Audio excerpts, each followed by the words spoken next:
دې کیسه کې موږ داسې یو نشه ګورو چې خلک یې څکي خو ځینې خلکو په جسم باندې ډېر غلط اثر وکړي او له ځینو خو بالکل هم ونه کړي او داسې هم پکې وګورو چې هغې نه بلاګانې جوړې شي.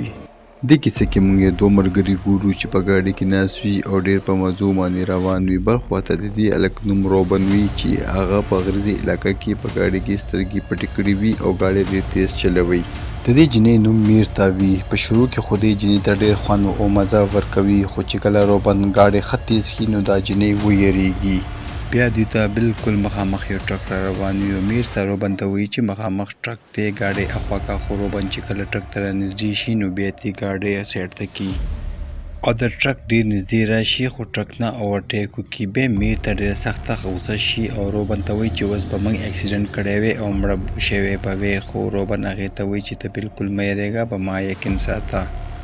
دې نه بس موږ ګورو چې روبن یو نشهیي وي او هغه ډرګز کوي. کله چې میرتا دا وګوري نو هغه هم ضد کوي او روبن ته وایي چې ما ته هم ډرګز راکړه. خو روبن دې ته وایي چې دا ډېر خطرناک ډرګز دي دې سره به ستا دماغ وش کېږي. خو میرتا ډېر زیات ضد کوي او روبن ته وایي چې یو پیره ماته دا راکړه چې زه یې وڅښم. زه تا سره واده کوم چې زه به تا نه کله هم دا نه غواړم. هغې نه پس موږ ګورو چې دوی دواړه دغه ډرګز په سترګو کې واچوي او د دې د سترګو نه وینه را روانه شي. بیا دوی دواړه یو بل ته وایي چې موږ به بیا میلاویږو. بل سین کې موږ ګورو چې دوی دواړه هسپتال کې پراته وي او مړه شوي وي. بل خواته موږ ګورو چې میرتا مور پلار هم راغلي وي او ډېر زیات ژاړي او خفه وي او دوی ته دا هم پته ولګي چې دوی دواړو مرګ د ډرګز نه شوی دی. دغه شانتې موږ ګورو چې روبن پسې هېڅوک هم نه وي راغلي او هغه په لاوارثیو کې پروت وي. بیا د میرتا مور پلار نور هم غوسه او خفه شي. بیا موږ ته یو قبرستان ښایي چېرته چې روبن او میرتا ښخ کړي وي. هغه قبرستان کې نور هم داسې هلکان او جینکۍ وي چې د هغې مرګ د ډرګز نه شوی وي. یا د میرتا د قبر نه اوازونه را رواني او هغه اچانک قبر مات کړي او بهر وځي. څه ساعت پس چې هغه ساه واخلي نو هغې ته پته ولګي چې هغه واپس ژوندۍ شوه او د هغې قبر ته مخامخ د روبن قبر هم وي. هغه چې کله هغې ته وګوري نو هغه ډېرې چغې وهي او ورته وژاړي او دې نه پس دا بهر وځي او خپل کور ته روانه شي. کله چې کور ته راشي نو فرشته منډه کړي او ډېره زیاته وږي او د خوراک څخه روکاږي. هغې نه پس دا د خپل مور پلار کمرې ته لاړه شي خو هغې دواړه اوده وي. کله چې دا خپلې کمرې ته را روانه شي نو د هغې مور سترګه کولاوه شي او هغه د دې شاته را روانه شي. بیا میرتا مور پسې دروازه بنده کړي خو هغې ته مور وایي چې دروازه کلو کړه. بیا هغه دروازه کلو کړي او مور ته مخامخ راشي. کله چې هغې مور هغه وګوري نو هغې ته بالکل هم یقین نه راځي چې زما لور ژوندۍ ده. بیا د میرتا پلار هم هلته راشي او هغه چې کله د پلار اواز واوري هغه د کور نه بهر وتښتېږي. بیا دوی دواړه دغه سوچ کوي چې دا اوس د دوی خیالونو کې راځي او دوی دواړه ډېر زیات په ژړا شي. اوس میرتا یو ځنګل ته راغلی وي. هغلته څه کسان دې پسې راشي خو دا دې ډېره زیاته ویریږي. هغه د دې مدد کوي او دې ته وایي چې دا موږ بوځو. خو دا دې یوه ونه کې بره پټه شي او هغه خلکه دې پسې لاندې ګرځي. هغې نه پس دا خپل قبر ته واپس راشي خو د دې د لاس رګونه ټول تک تور شي او دغه تور رسۍ د دې په جسم کې ښورېدل چالو شي. بیا دا یو سټور ته راشي او د هغې باتروم کې چې کله دا ځان ته وګوري نو د دې سترګې هم تکې تورې شوي وي او د دې له لاسونو نه هم نوکان را ولاړېدل چالو شي.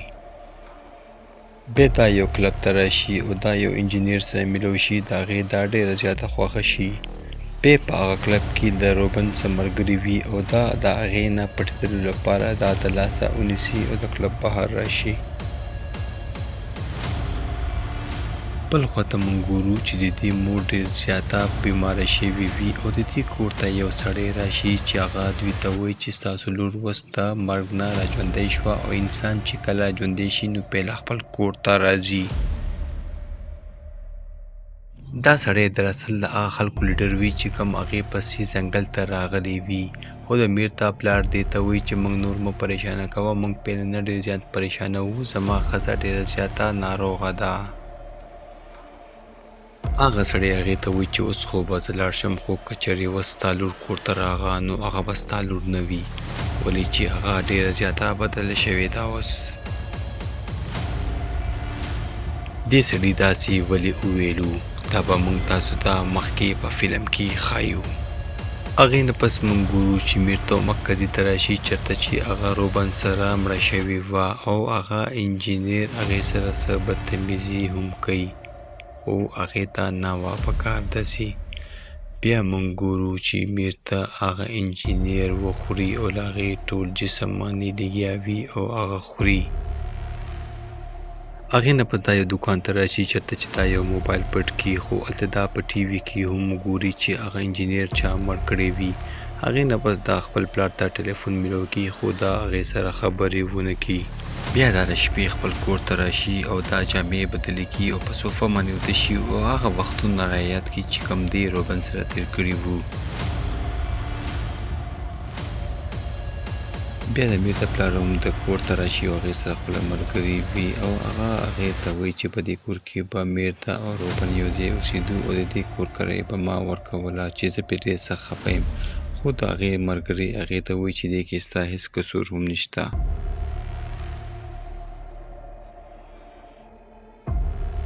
او دا جنۍ چې کله له کمرې بهر راشي نو میرته په هغې باندې اټیک وکړي او هغه هم وخوري، ولې چې دې جنۍ د دې باره کې څه بدې ردې ویلو او ځکه دې په هغې باندې اټیک وکړو. اوس میرته یو مکمله بلا شوه چې هغه انسانان خوري، خو دا هر څه د هغه ډرګزو د وجې دي چې کوم روبن دې باندې څکلي وو. کله چې پلار څه اوازونه واوري نو هغه زر راشي او هغه وګوري چې میرته د ټولو وینو نه ګنده ده او هغه ډېر زیات ویریږي او پریشانه شي. بیا هغلته هماغه کسان هم راشي چې کوم په دې پسې ځنګل کې شوي وو او دا ته یې پټه شوې وه. هغه په دې باندې ډزې وکړي او دا په خپو باندې وړي، خو په دې باندې بالکل هم اثر نه کوي. د هغه ډزو د وجې د دې پلار هم ولګي او هغه مړ شي. خو میرته ته په کړکۍ باندې ټوپ کړي او بهر لاړې شي، خو بهر هم هغه ګروپ کسان ولاړ او په دې باندې ډزې کوي او دا وړي، خو په دې باندې بالکل هم اثر نه کوي. بیا هغلته یو ښځه په موټرسایکل راشي چې دا په موټرسایکل کښېني او هلته نه وتښتئ او کور ته یې راولي او د جسم نه یې ګولۍ وکاږي.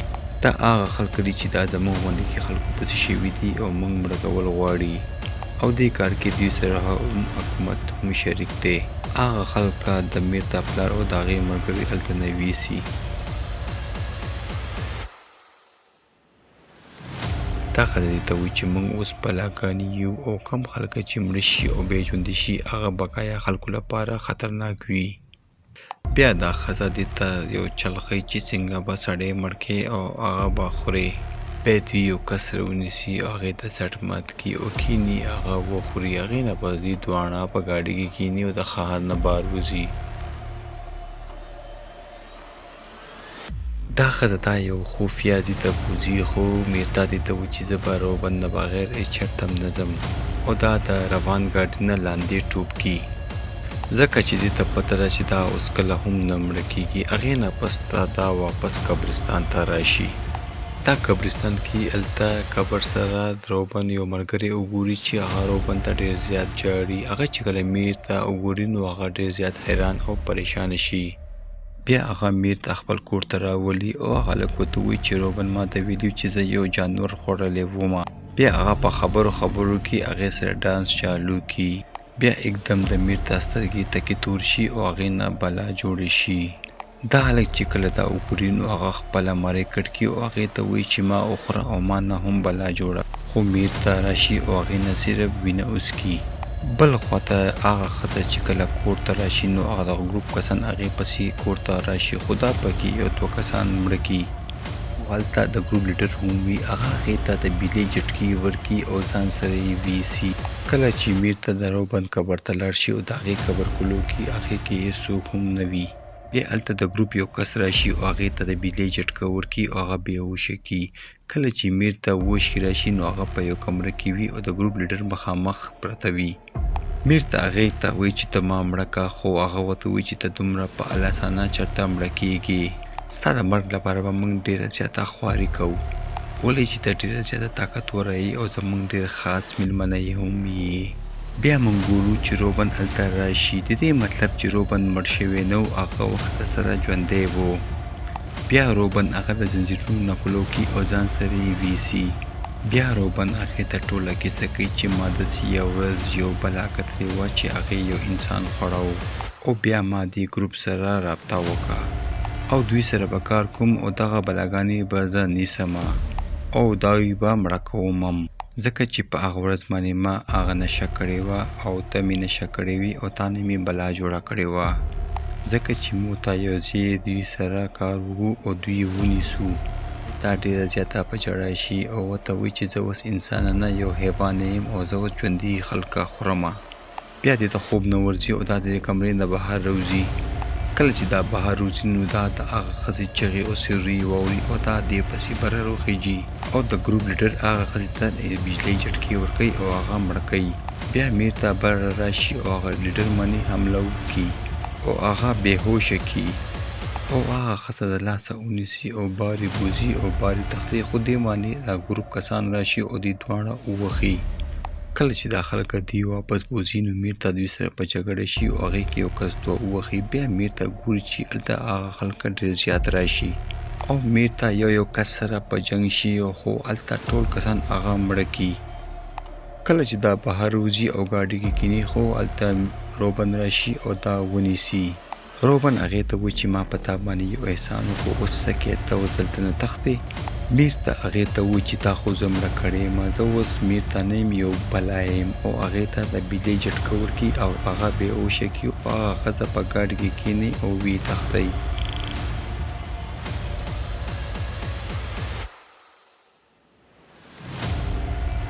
هغه ښځه میر ته ښایي چې څنګه به خپل شکار نیسي او خپل شکار به خوري. په دې فلم اخره کې موږ ګورو چې میر ته یو بلا پاتې شي او هغه د خلکو شکار جاري ساتي.